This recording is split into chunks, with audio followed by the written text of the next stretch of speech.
ओम श्री वेद पुरुषाय नमः। नमस्कार। क्लास नंबर 594 श्रीमद् भगवद गीता जी शंकराचार्य जी के भाष्य के अनुसार आरंभ किया जाता है। ओम श्री सीता रामचंद्राभ्याम नमः। नमो गुरुभ्यः। ओम अथ काल देवताः श्री विक्रमी संवत् 2082 भाद्रपाद कृष्ण पक्षः चतुर्दशी श्लेषा नक्षत्रं शुक्रवारः उत्तरायणं वर्षर्तुः। ओम तत्सत्। श्री शंकराचार्याय गुरवे नमः। तत्रैकाग्रं मनः कृत्वा यतचित्तेन्द्रियक्रियः उपविश्यासने युञ्ज्यात् योगम् आत्मविशुद्धये। अध्याय नंबर 6 और श्लोक नंबर 12। पुस्तक है Gita press Gorakhpur, book number 10, Shankaracharya ji के भाष्य वाली भगवत गीता जी। अच्छा जी, तो छठे अध्याय के हम 12वें श्लोक पे पहुंच गए हैं और भगवान यहाँ पर हमें एक यात्रा दिखा रहे हैं। कैसे व्यक्ति के वेद चक्षु खुले और उनको वैदिक धर्म का ज्ञान हुआ, वो कर्मी बने। फिर उनको समझ में आया कि वैदिक धर्म जो है वो मुझे शरीर देगा जिसमें मुझे और सुख की प्राप्ति होगी, किंतु शरीर मृत्यु रूप है। एक शरीर के जाने के बाद दूसरा शरीर, इस प्रकार अनंत शरीरों को मैं पहले ही प्राप्त कर चुका हूं। तो ये आत्मा के शरीर प्राप्ति के चक्कर से मुक्ति के लिए, मृत्यु के प्राप्ति से मुक्ति के लिए वो कर्मी से कर्मयोगी हो जाते हैं और कर्मयोगी में वो अपने सारे कर्मों को, वैदिक कर्मों को करते हैं, किंतु उससे कोई भी संकल्प उनका कि ये मुझे इष्ट फल देगा, वो उसका त्याग कर देते हैं। ये कर्म जो है ये अपने आप में ही सत्य आत्मा में स्थित है। वो केवल सत्य आत्मा में स्थित होते हुए सत्य आत्मा की ही वाणी सुनते हैं और शरीर की सारी कामनाओं को त्याग देते हैं।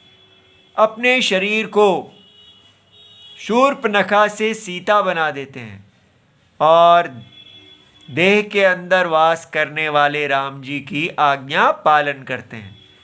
सदा अपने माता और पिता सीता राम उन्हीं की आज्ञा पालन करते हुए जीते हैं और इस कर्म योग व्रत के बल पर उनका चित्त समाहित हो जाता है। वो केवल आत्मा में ही स्थिर होने लगता है। ऐसे स्थिर होने पर अंतरात्मा की आज्ञा से वो अपने वैदिक कर्म का त्याग करके सर्व कर्म सन्यासी हो जाते हैं और ध्यान योगी हो जाते हैं। अब उनके लिए साधनम है नित्य आत्मा में ही तत्व का विचार करते रहना।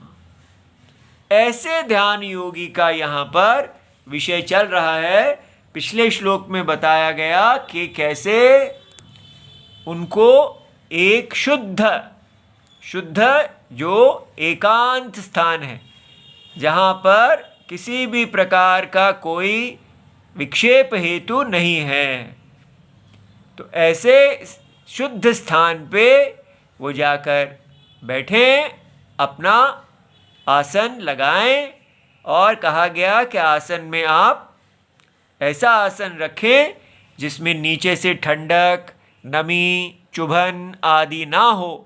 तो उसके लिए भगवान ने कहा नीचे आप मृग चर्म बिछा सकते हैं, उसके ऊपर आप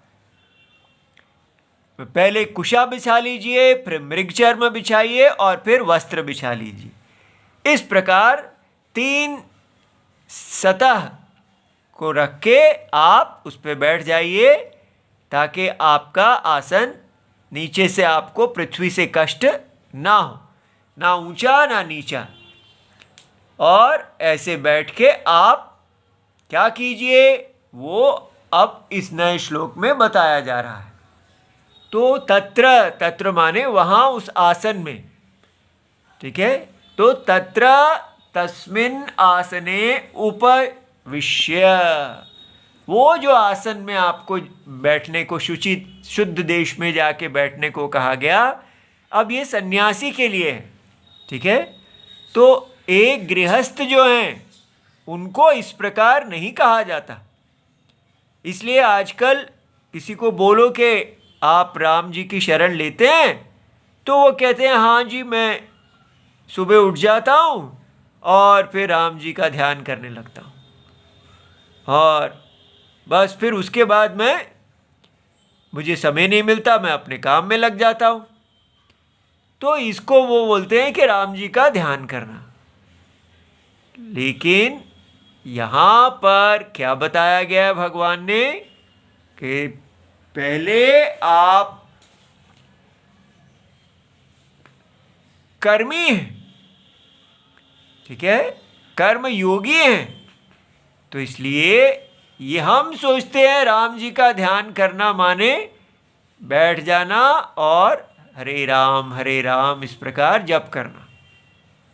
तो वो भी ठीक है, सुबह उठ के हमें ऐसा समझना है कि हमें बताया गया है कि भगवान के हम अंग हैं। इस यज्ञ को समझना कि ये यज्ञ पुरुष जो है, ये सारी सृष्टि यज्ञ है, और हम उनके यज्ञ भगवान विष्णु के यज्ञ शरीर के अंदर हैं।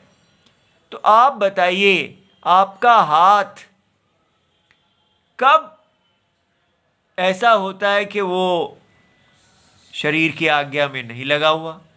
आपके शरीर का पैर क्या कहता है, मैंने सुबह 1 घंटा के लिए मैं अंतरात्मा की आज्ञा मानता हूँ, उसके बाद मैं अपने काम में लग जाता हूँ? ऐसा होता है क्या? आपका सिर ऐसा करता है, सुबह आधे घंटे के लिए वो केवल अंतरात्मा में उनकी तरफ ध्यान देता है, फिर उसके बाद अपने काम में लग जाता है? ऐसा होता है? तो हम देखते हैं ये ऐसा नहीं होता। सारे शरीर के अंग जो हैं वो सदा अंतरात्मा की आज्ञा में ही परायण होते हैं।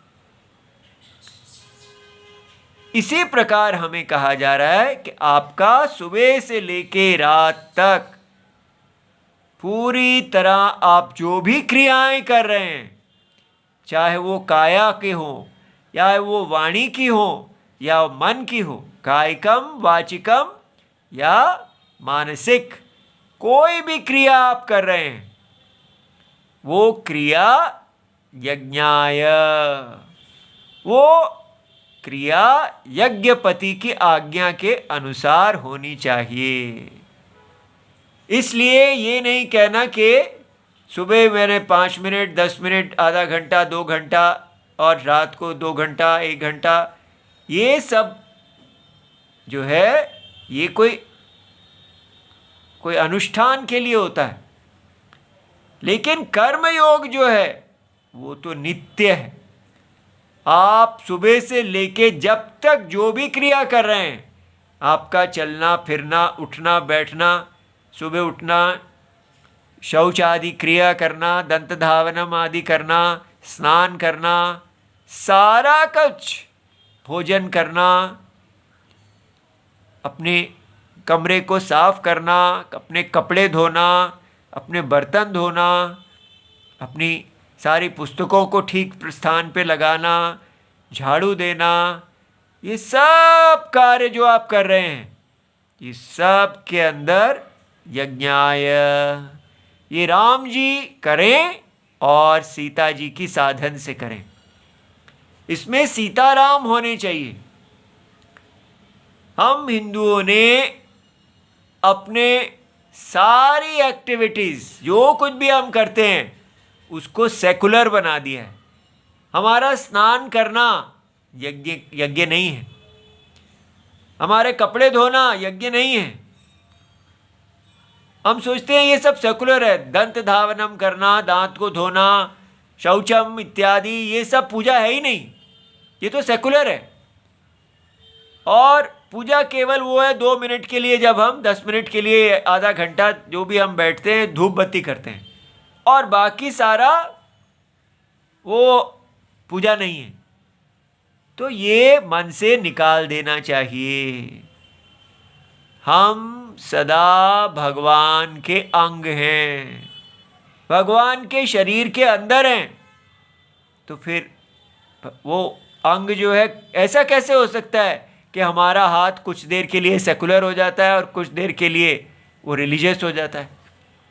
ये जो भेद कर दिया गया है, यही सब कुछ दोष करपूर्ण है। क्यों? क्योंकि ये जो सेकुलर और रिलीजन के भेद है, ये क्या करता है? जब हम सेकुलर हैं तो हम किसके लिए जीते हैं? तब हम अपने शरीर के लिए जीते हैं। और जब हम रिलीजियस हैं, जब हम जाके कुछ धूपबत्ती आदि करते हैं, तब किसके लिए जीते हैं? भगवान के लिए नहीं। तब भी हम वहाँ पर इसीलिए पूजा करते हैं कि हमारे को तरक्की मिल जाए, ठीक है, मेरी मार्केट बढ़ जाए, मेरी सैलरी, मेरा प्रॉफिट बढ़ जाए, तब भगवान मैं आपको ये ला के दूंगा। इस प्रकार हम केवल काम परायण हैं। हम हिंदुओं को समझ ही नहीं आ रहा कि हमने कब से अपना वैदिक धर्म छोड़ रखा है। पता नहीं कितने, शायद शंकराचार्य जी के जाते ही हम फिर वैसे ही हो गए जैसा शंकराचार्य जी हमें जिस नरक में से निकाल के गए थे। उनकी भाष्य इत्यादि, राम जी का अवतार होने के बाद ही जैसे हम फिर वैसे ही हो जाते हैं। भगवान आते हैं, हमको काम से निकालते हैं, धर्म में डालते हैं, लेकिन वापस कुत्ते की पूंछ वहीं चली जाती है। इस काम, इस मोह से बाहर निकलना और अमोह की तरफ जाना, निर्मोही होना, ये बहुत ही अलग चीज़ है। क्या हमारे हिंदू निर्मोही हैं? किसको आप हिंदू कहते हैं? क्या रावण हिंदू है? राम जी हिंदू है ना, रावण तो हिंदू नहीं है। रावण तो मोहित है और वो धर्म के विरुद्ध जा रहा है। इसलिए हमको अगर हिंदू और अहिंदू बनाना है तो हमें कहना चाहिए, जो व्यक्ति निर्मोही है, संसार के मोह से वो अपने त्याग दिया है मोह और धर्म की तरफ जा रहा है, वो व्यक्ति हिंदू है, ठीक है। इसलिए अगर हमको ऐसा हिंदू बनना है जो मोहित नहीं है, तो फिर हमें सावधान होना पड़ेगा कि माया आपको अनेक अनेक रूपों से ठगने आएगी। ये हमारा शास्त्र है कि आप 100% ठगे जाएंगे और आपने उस ठगी से बचना है। कैसे बचेंगे? अंतर आत्मा से, जो अंतर आत्मा से प्यार करता है, जो अंतर आत्मा जिसके गुरु हैं, वो उसके सामने माया का प्रलोभन आएगा, लेकिन कुछ देर के लिए वो उसकी परीक्षा करेगा, लोक परीक्षा, क्योंकि ये माया के प्रलोभन लगता है कि हाँ ये तो बहुत अच्छे हैं, ठीक है। तो जब हम उसको परीक्षा करते हैं तो हमें समझ में आ जाता है कि ये भी केवल काम ही है। वैदिक धर्म, जब तक आप भगवान नारायण के इस वपु के अंदर अपने अंग का कार्य नहीं कर रहे, पूरी तरह इस देह को छोड़ देते हैं और इस देह समष्टि देह के अंदर चले जाते हैं। ये जो शिफ्ट है, ये ही मोह को त्यागना है। जब तक व्यक्ति ये वाली देह बन रहा है तो वो बस अपने रूप बदलता ही रहेगी माया।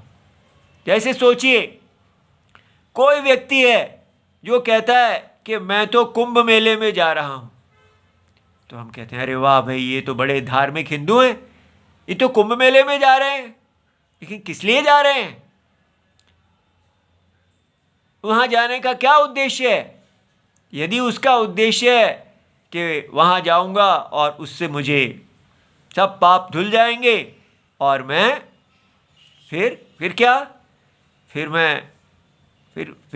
आप क्या भगवान के अंग बन जाएंगे? क्या आप पाप इसलिए धोने गए थे कि मैं अपने स्वधर्म में स्थित हो जाऊं? ये पाप मुझे स्वधर्म नहीं करने दे रहे, तब आप ये कहने गए थे कि भगवान मैं जा रहा हूं कुंभ मेले में स्नान करने के लिए ताकि मैं एक अच्छा ब्राह्मण बन जाऊं, अच्छा क्षत्रिय वैश्य शूद्र, मैं स्त्री धर्म में स्थित हो जाऊं। क्या इस संकल्प से गए थे? ये तो संकल्प नहीं था। ठीक है, तो क्या संकल्प था? संकल्प तो फिर यही है कि मेरी नौकरी लग जाए, मेरी सैलरी बढ़ जाए, बाकी तो बाजारी संकल्प है सारे। तो इसलिए व्यक्ति क्या कर रहा है? सब लोग बाजार में कहीं ना कहीं अपने पैसे कमा रहे हैं और साथ में कह रहे हैं हम राम मंदिर बना रहे हैं। कोई व्यक्ति राम मंदिर बनाता तो उससे क्या हुआ? क्या राम मंदिर बनने से सारे हिंदुओं का मोह समाप्त हो गया और वो अपने यज्ञ के अनुसार जीने लगे? क्या हुआ उस राम मंदिर बनने से? क्या सब हिंदू राम बन गए? क्या सब स्त्रियां सीता बन गई? नहीं, वो तो उद्देश्य ही नहीं था। तो उद्देश्य क्या था? क्या रावण ने राम मंदिर बनवा दिया, उससे कुछ हुआ? इसलिए समझना है कि ये मोह की, ये जो भगवत गीता बता रही हैं कि आप कर्मी से कर्म योगी हो, मोह को त्यागें।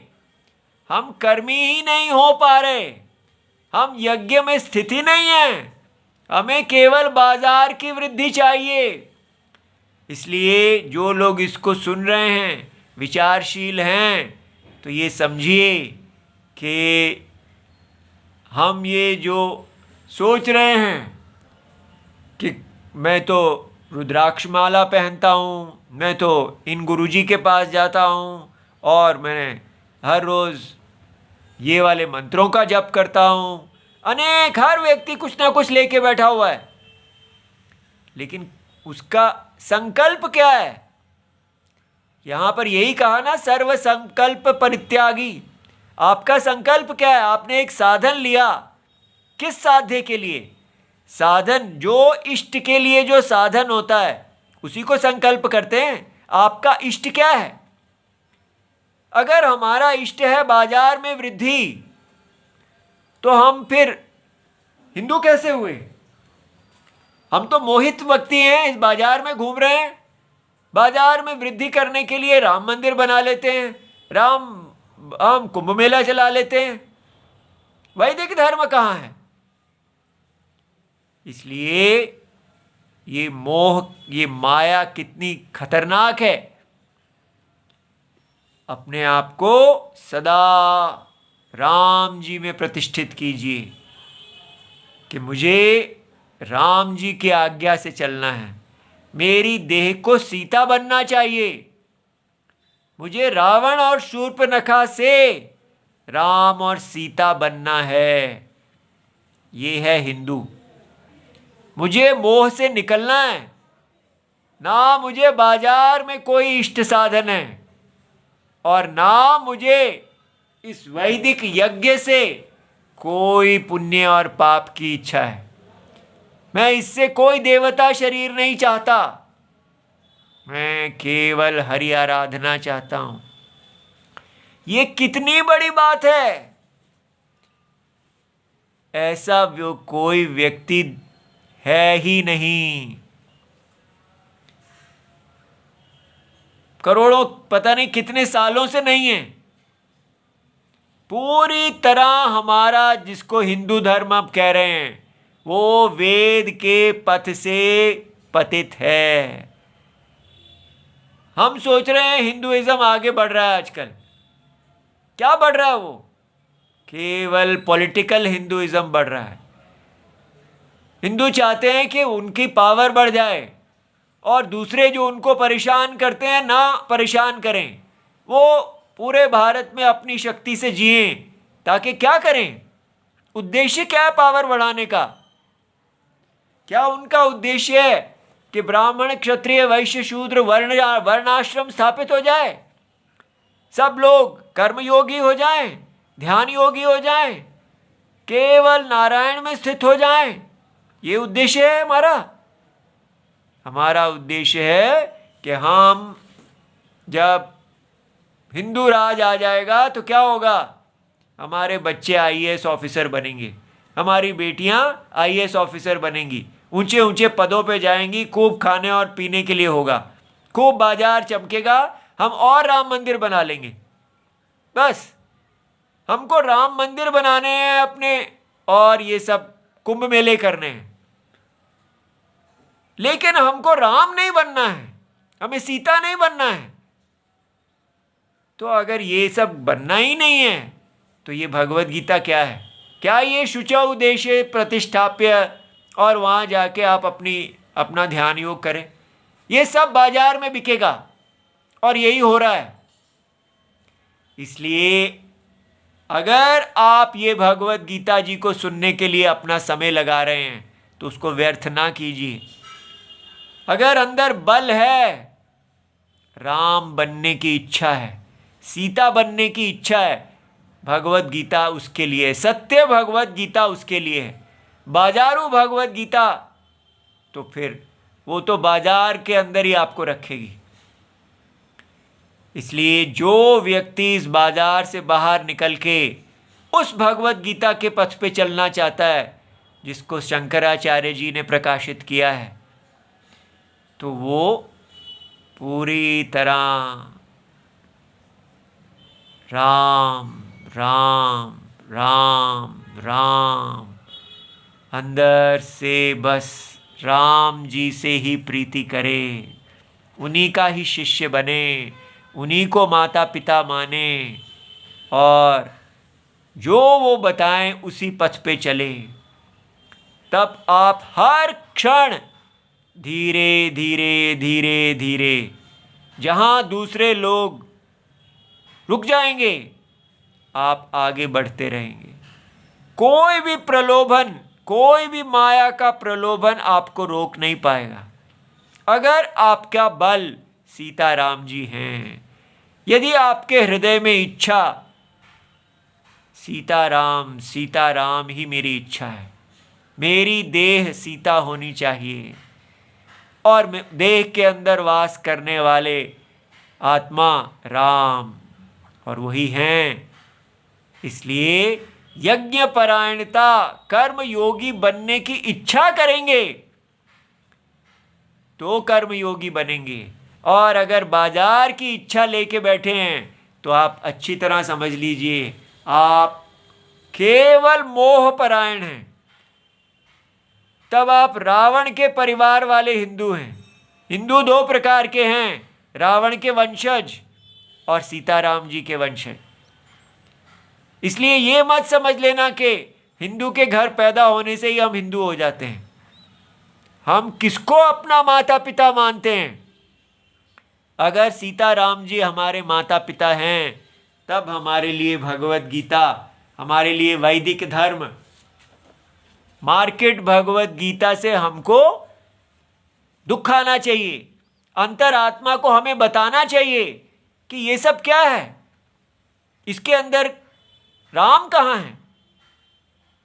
जब बचपन में हमने वो कथा सुनी थी कि हनुमान जी को जब माला दी गई तो उसको चबाने लगे, ऐसी कहीं शास्त्र में तो है नहीं, पर जिस भी महात्मा ने ये कथा को बनाया है उसमें बहुत बल है कि वो कितना भी बड़ी कोई चीज़ मूल्यवान हो, वो मूल्यवान तभी होती है यदि उसके अंदर राम और सीता है। तो उन्होंने चबा के देखा कि मैं देखना चाहता हूं कि इसके अंदर राम और सीता हैं या नहीं है। राम हनुमान जी को इतने मूर्ख तो हैं नहीं, लेकिन वो उस पिक्चर में जहां भी ऐसा बनाया जा रहा है, हम उसके अंदर से महत्वपूर्ण बात को निकाल लें कि हनुमान जी सदा जिस चीज में, जिस भजन में राम का नाम न हो, उस भजन को गाना न चाहिए। ये भजन इतना महत्वपूर्ण है। कितना हिंदू है जो राम भजन कर रहा है, लेकिन उसमें राम ही नहीं है, वो काम भजन है। इसलिए कितना भी आप काम भजन करते रहो तो फिर आप ना कर्मी हैं, ना कर्म योगी हैं, ना ध्यान योगी हैं। आप भगवत गीता में प्रवेश ही नहीं किए, आप केवल राम जी के नाम पे बिजनेस कर रहे हैं, मोहित हैं, माया में ही भटकते रहेंगे। चाहे रुद्राक्ष की दुकान खोल लीजिए, चाहे शराब की दुकान खोल लीजिए, सब एक ही बात है। ठीक है, ये मत समझना कि रुद्राक्ष की दुकान वाला बड़ा पवित्र है, वो भी उसको बेच रहा है। तो अयोध्या में आके आपने दुकान खोल ली या दिल्ली में खोल ली, क्या फर्क पड़ा? दोनों जगह बाजार है। तो इतनी बड़ी भूमिका हमें क्यों देनी पड़ती है? क्योंकि हम चाहते हैं कि जैसे हमने भगवत गीता पढ़ी है आप ना पढ़ें। इसलिए तत्र तस्मिन् आसने उपविश्य, ऐसे आसन पर बैठकर योगम युञ्ज्यात्, आप ध्यान करें। कथम सर्व विषयेभ्यः उपसंहृत्य, ये जो इतना पहले बताया वो इसको समझाने के लिए था कि सारे विषयों से उपसंहार कैसे करेंगे।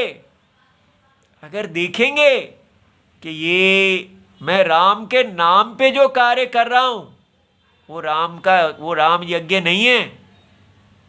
आत्मा, अंतरात्मा की आज्ञा जब पालन करेंगे तो अंतरात्मा विषय चिंतनम की आज्ञा नहीं देते, वो सदा अंतरात्मा की चिंतनम के लिए कहते हैं। अंतरात्मा में बने हुए ही कर्म योगी हैं, अंतरात्मा में ही बने हुए ध्यान योगी हैं।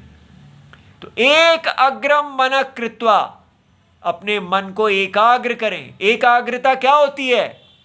यत चित्त इंद्रिय क्रिया, माने चित्तम च इंद्रियाणि च। भगवान कहते हैं इस समास में पहले दो शब्द जो हैं वो च हैं, चित्तम और इंद्रियाणी। ठीक है, सारा आपका अंतःकरण वश में है, इंद्रियां वश में है।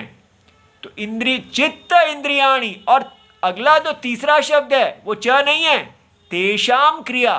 इन दोनों की क्रिया, इन दोनों से प्रेरित जो क्रिया होती है वो सब संयता, उसका तस्य ऐसा जो है उसको बोलते हैं यत चित्त इंद्रिय क्रिया। अब बताइए कितने हिंदू हैं जिनकी क्रियाएं जो हैं वो आत्मा से प्रेरित हैं। हमारी सारी क्रियाएं देह को भरने के लिए हैं और हम अपने बड़े तिलक लगा लगा के घूमते हैं। ऐसे मोह में ना रहें। जब तक आपके गुरुजी सीताराम नहीं होंगे, तो ऐसे तो बहुत लोग घूमते हैं जो कहते हैं सीताराम हमारे गुरु हैं। हाँ, कहने से वो गुरु नहीं बन जाते। अंतरात्मा आपके गुरु हो जब होंगे तब आपकी सारी क्रियाएं यत्न अधीन होंगी, माया आपको वश में नहीं करेगी। क्यों? क्योंकि आप अंतरात्मा भगवान में होंगे। राम जी क्यों इनके वश में नहीं आते? क्योंकि वो सदा अंतरात्मा में स्थित हैं। इसलिए आपको चलते फिरते सीताराम होना चाहिए। सा किमर्थम योगम युञ्ज्यात्, किस लिए उनको सदा राम जी का ध्यान करना चाहिए? इतिहाह आत्म विशुद्धये अंतःकरणस्य विशुद्ध्यर्थम इति एतत्। ये हिंदू का गोल है कि वो पूरा जीवन अपने शरीर, अपने तन मन को धोता है ताकि ये अंतरात्मा को देखने में समर्थ हो जाए। उसको बताया जाता है कि तेरा शरीर ही अलतकैया है। अलतकैया आजकल बताया जा रहा है कि इस्लाम में होता है कि ये आपको ठगेंगे, और हमको बताया जाता है कि पूरी माया ही अलतकैया है, ये ठगनी है। आपकी शरणम केवल अंतरात्मा है। जब तक अंतरात्मा को एकमात्र मित्र नहीं समझेंगे तब तक हम अपने शत्रु बने रहेंगे। हल्का ना लें। ये हिंदुइज्म, असली हिंदुइज्म, रामिज्म, राम जी के वंशज बनना बहुत बड़ी तपस्या है, और सब उससे गिर रहे हैं। हम सब रावण के वंशज बने हुए हैं। इसलिए बहुत सावधान हो, इस मोह से निकलें। राम राम राम राम इति सर्वम शिवम प्रणाम।